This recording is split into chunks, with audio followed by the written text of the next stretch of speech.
নমস্কার বন্ধুরা, আশা করি সবাই খুব ভালো আছো। তনুশ্রী ফুড হাউসে তোমাদের সকলকে স্বাগত জানাই। আজ আমি তোমাদের সাথে শেয়ার করব সম্পূর্ণ নিরামিষভাবে ঝিঙে দিয়ে মুগ ডালের রেসিপি। চলো বন্ধুরা, দেখে নেওয়া যাক রেসিপিটা আমি কিভাবে বানাচ্ছি। তো সবার প্রথমেই আমি গ্যাসের উপর একটা ফ্রাইং প্যান বসিয়ে নিয়েছি। এরপর আমি এতে শুকনো লঙ্কা, তেজপাতা আর গোটা জিরে দিয়ে দিলাম। খুব ভালোভাবে মশলাটা ড্রাই রোস্ট করে নেব। মশলাটা আমি এবারে একটা আলাদা পাত্রে রেখে ঠান্ডা করে একটা শুকনো গুঁড়ো বানিয়ে নেব। এরপর আমি ওই প্যানেই ওই মুগ ডালটা দিয়ে দিলাম। মুগ ডালটা কিছুক্ষণ সময় ধরে আমি হালকা ভেজে নেব। হালকা ভাজা হয়ে গেছে। এরপর আমি মুগ ডালটা একটা পাত্রের মধ্যে দিয়ে দিচ্ছি। পরিমাণ মতন কিছুটা জল আর লবণ দিয়ে ডালটা খুব ভালোভাবে সেদ্ধ হতে দেব। তোমরা কেউ রেসিপিটা স্কিপ করো না প্লিজ। স্কিপ করলে কিন্তু আমি এই রান্নাটায় কী মশলার ব্যবহার করছি বা কী পদ্ধতিতে আমি রান্নাটা করছি, তোমরা কিন্তু সেগুলো মিস করে যাবে। তাহলে কিন্তু রেসিপিটা তোমাদের খেতে এতটাও ভালো হবে না। তো দেখো, ডাল ফুটে গেছে। ডাল থেকে যে ফেনাগুলো উঠছে এগুলো আমি ভালোভাবে ফেলে দিচ্ছি ছেঁকে। কিছুক্ষণ ভালোভাবে ফুটিয়ে ভালো করে সেদ্ধ করে নেব। আবারও 10 মিনিট পর তোমাদের দেখাচ্ছি বন্ধুরা। দেখো, মুগ ডালটা কিন্তু খুব ভালোভাবে সেদ্ধ হয়ে গেছে। আর মুগ ডালটা একটু ভালোভাবে নাড়াচাড়া করে মিশিয়ে দিচ্ছি যাতে মুগ ডালটা আর একটু ভালোভাবে গলে যায়। আবারও বেশ কিছুক্ষণ নাড়াচাড়া করে কিছুক্ষণ সময় নিয়ে ফুটিয়ে নেব। এরপরে আমি ওই ডালের মধ্যে ওই কেটে রাখা ঝিঙেগুলো দিয়ে দিচ্ছি। ঝিঙে যেহেতু বেশিক্ষণ সময় লাগে না সেদ্ধ হতে, সেই জন্য আমি ঝিঙেগুলো এখনই দিলাম। ভালোভাবে ঝিঙেটা দিয়ে আমি ডালটা ভালোভাবে মিশিয়ে দিচ্ছি।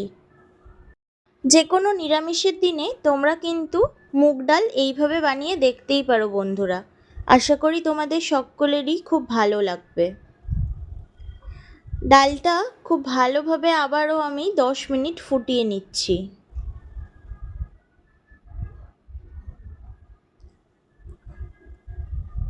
ভালোভাবে একটু নাড়াচাড়া করে দিচ্ছি। আর দেখো, ঝিঙে কিন্তু আমাদের একেবারে ভালোভাবে সুসিদ্ধ হয়ে গেছে। এবার আমি ডালটাকে একটা সাইডে রেখে দিচ্ছি আর গ্যাসের উপর ফ্রাইং প্যান আবারও বসিয়ে নিচ্ছি। এতে কিছুটা পরিমাণে দিয়ে দেব সর্ষের তেল। তেলটা খুব ভালোভাবে গরম করে নেব। এরপর ওই তেলেই আমি দিয়ে দিলাম একটা ফাটিয়ে নেওয়া শুকনো লঙ্কা, দুটো তেজপাতা। শুকনো লঙ্কা আর তেজপাতাটা একটু ভালোভাবে ভেজে নিয়ে এরপর আমি এতে দিয়ে দেব হাফ চা চামচ পরিমাণে পাঁচফোড়ন। পাঁচফোড়নটাও একটু ভালোভাবে আমি নাড়াচাড়া করে ভেজে নিচ্ছি। মশলা থেকে একটা সুন্দর গন্ধ বেরিয়ে এলে এরপর আমি এতে দিয়ে দেব গ্রেট করে রাখা আদা। এরপরে আদাটাকেও একটু ভালোভাবে ভেজে নিয়ে এর মধ্যে দিয়ে দেব একটা কুচনো টমেটো আর দুটো ফাটিয়ে নেওয়া কাঁচা লঙ্কা। কিছুক্ষণ ভালোভাবে নাড়াচাড়া করে নিয়ে এরপর আমি ওই আগে থেকে সেদ্ধ করে রাখা ডালটা এর মধ্যে দিয়ে দিচ্ছি। এই সময় কিন্তু আমি গ্যাসের ফ্লেমটা লোতেই রেখেছি, না হলে কিন্তু এই সময় ছিটকে গায়ে আসতে পারে। এরপর ডালটা খুব ভালোভাবে আমি মিশিয়ে নেব।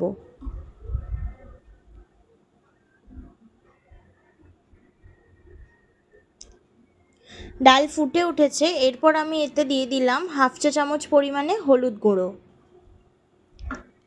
হলুদটা দিয়েও খুব ভালোভাবে মিশিয়ে নেব। কিছুক্ষণ সময় নিয়ে ডালটা ভালো করে ফুটিয়ে নিতে হবে বন্ধুরা, যাতে হলুদের কাঁচা গন্ধটা ডালের মধ্যে কোনোভাবেই না থাকে।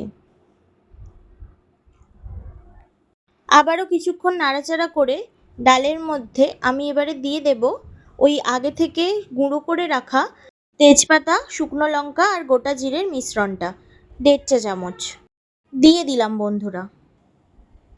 এবার ওই শুকনো মশলাটা ভালোভাবে ডালের সাথে আমি মিশিয়ে নেব। আবারও কিছুক্ষণ ফুটিয়ে এরপর এতে দিয়ে দেবো 1 চা চামচ ঘি।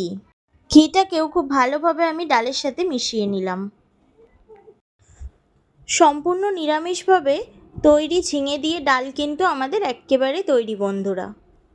দেখো দেখতে ডালটা কত সুন্দর হয়েছে আর তেমন মোটাও হয়েছে। যে কোনো নিরামিষের দিনে কিন্তু এরকমভাবে ঝিঙে দিয়ে ডাল তোমরা বানাতেই পারো। আশা করি তোমাদের সকলেরই খুব ভালো লাগবে। তাহলে চলো বন্ধুরা, ডালটা এবার আমি পরিবেশন করে নিই। দেখো বন্ধুরা, ডালটা আমি একটা বাটির মধ্যে পরিবেশন করে নিয়েছি। দেখো ডালটা দেখতে কত সুন্দর লাগছে আর এটা খেতেও কিন্তু ভীষণ সুস্বাদু হয়। কোনো এক নিরামিষের দিনে তোমরা কিন্তু এইভাবে বানিয়ে দেখতে পারো। বাড়িতে বানালে আমাকে কমেন্ট বক্সে অবশ্যই কমেন্ট করে জানিও রেসিপিটা তোমাদের কেমন লাগলো। আমার এই ঘরোয়া রেসিপিগুলো যদি তোমাদের পছন্দ হয় তাহলে অবশ্যই আমার চ্যানেলটিকে সাবস্ক্রাইব করে পাশে থাকা বেল আইকনটি প্রেস করে দিও, যাতে আমি এরপর নতুন কোনো ভিডিও দিলে সেটা সবার প্রথমেই তোমাদের কাছে চলে যায়। আজকের মতন এইটুকুই। সবাই খুব ভালো থাকো, সুস্থ থাকো। দেখা হচ্ছে আবার কাল নতুন কোনো রেসিপির সঙ্গে। ধন্যবাদ।